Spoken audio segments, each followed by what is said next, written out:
లో ఖచ్చితంగా ప్రజలు కావాలనుకున్నారు కాబట్టి 10 సంవత్సరాలు అదే ఉద్యమ నాయకులు అదే విధంగా అనేక మంది కలిసి వచ్చిన వాళ్ళతో ఇలా ప్రభుత్వం ఏర్పాటు చేయొచ్చు. ఇలా ప్రభుత్వం మారినంత మాత్రాన మా యూనివర్సిటీకి వచ్చే ఇంటెలిజెన్స్ అధికారులు వచ్చి రోజు బెదిరిస్తూ ఉన్నారు.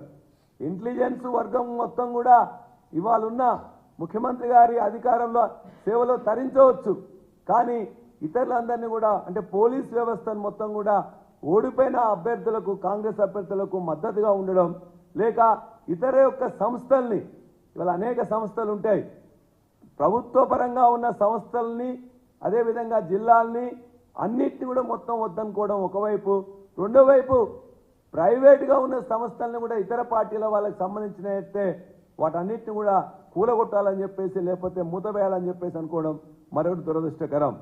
మేము 25 సంవత్సరాల క్రితం విద్యా సంస్థలు స్థాపించినాం.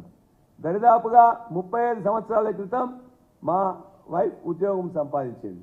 ఇవాళ వాళ్ళ మీద కూడా నువ్వు దుష్ప్రచారం చేస్తున్నావు అంటే నువ్వు చేస్తున్నవన్నీ కూడా అడ్డగోలు వాదనలు అసత్యాలని చెప్పి తేలుతుంది.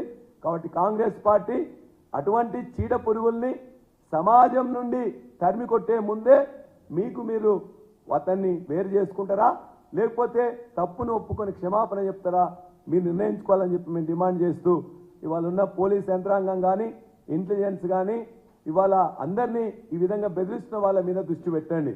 అంతే తప్ప మమ్మల్ని బెదిరించడానికి అని చెప్పేసి మీ వ్యవస్థను మొత్తం ఉపయోగించుకోవద్దని చెప్పేసి కూడా మీ ద్వారా ఇంటెలిజెన్స్ కానీ పోలీస్ కానీ రెవెన్యూ వ్యవస్థను కూడా కోరుతా ఉన్నాం.